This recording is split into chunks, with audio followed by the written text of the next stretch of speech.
a grazing business with both cattle and sheep, beef cattle that is, and sheep, and it's a trading enterprise. So we don't breed any of our animals anymore. It's all just bought and sold, or sold and bought, however you want to look at it.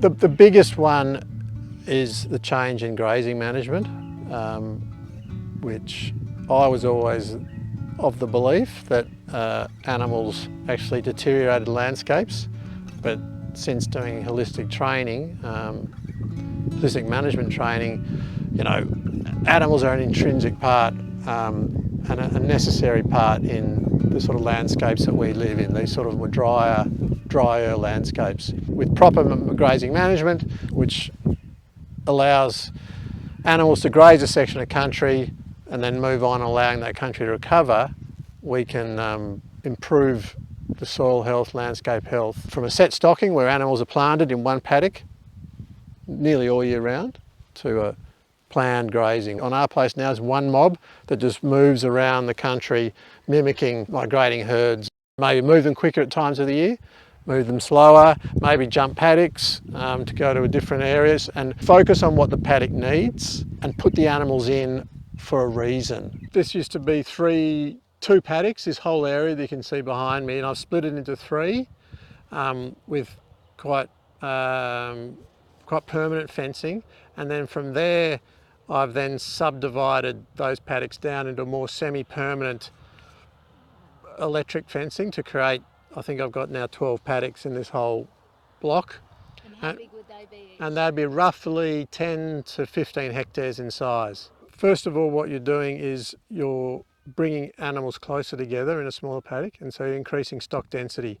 And that stock density has, you know, you've got hooves trampling the ground down, you've got more even spread of dung and urine throughout the paddock, and more concentrated placement of dung and urine, or there's more dung and urine per square metre.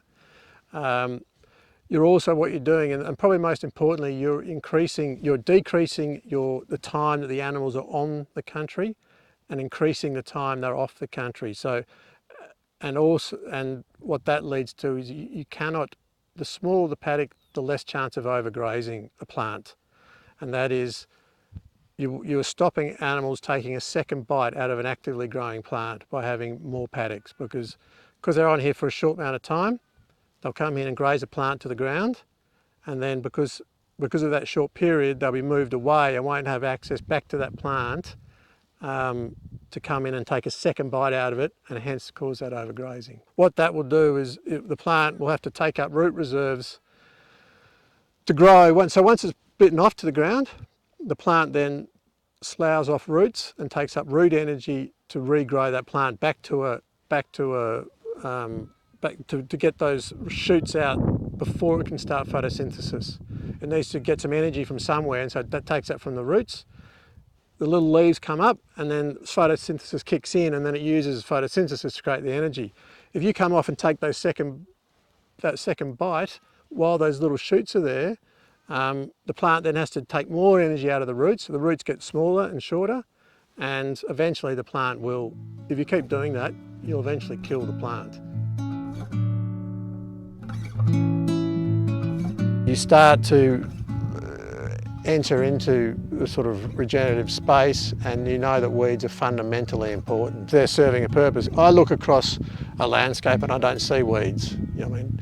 Because if we didn't have that weed, it's one less bit of biodiversity. You want to have the diversity. You need that diversity in our landscape, both in grasses and in plants and in animals and stuff that lives under the soil. So if you create less diversity on top of the soil, you're going to create less diversity under the soil, and we need that.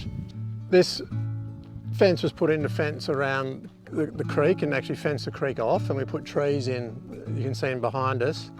And also to get better divisions in the paddock. It was a 200 hectare paddock, which we've divided into 4 paddocks.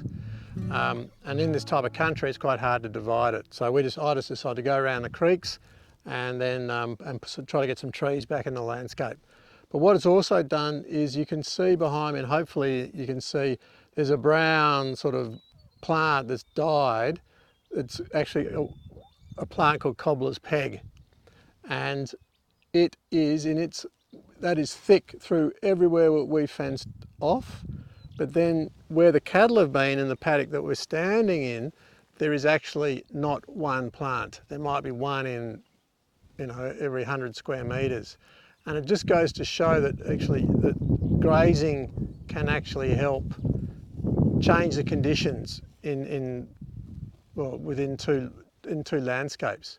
And one's obviously create the conditions for cobbler's peg, i.e. take the cattle out and the sheep out.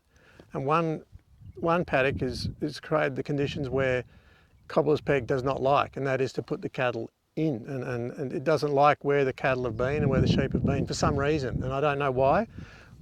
They do like eating it. The cattle love eating that, like eating cobbler's peg, but I don't think they can eat it as quick enough for them to stop setting seed. And so I think it's something to do within the soil.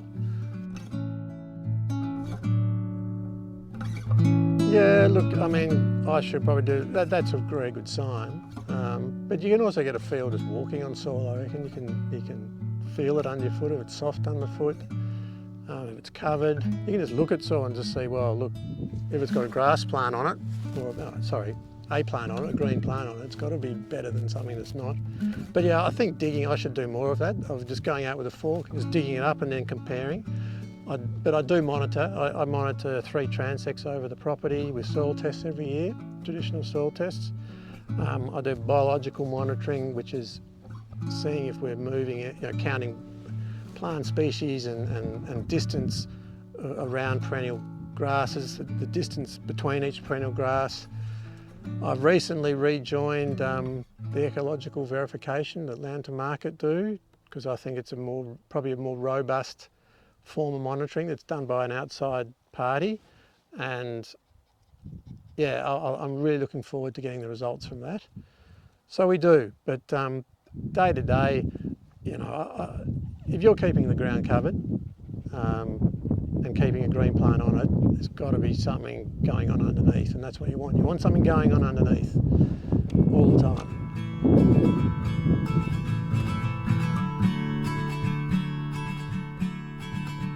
In a nutshell, we're much more profitable.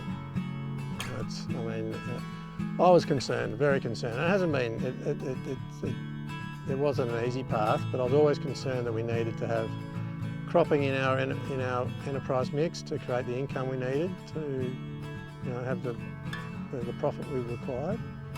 But the first 10 years I was home, our profit was up and down, and a lot of it was down. And that was due to obviously the Millennium drought as well. But since just consolidating the business and just consolidating our enterprises and focusing on the things that we're good at, like breeding livestock, our profitability has improved.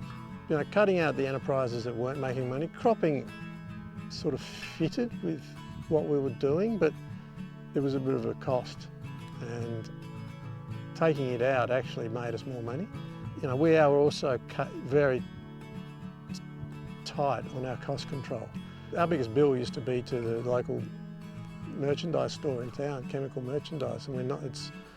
It's one of our smallest bills now. Our biggest bills now are land rates, and focusing on getting our interest bill down, consolidating our farm to get the interest down, and things like that. Just being pretty regimented on cost control really helps.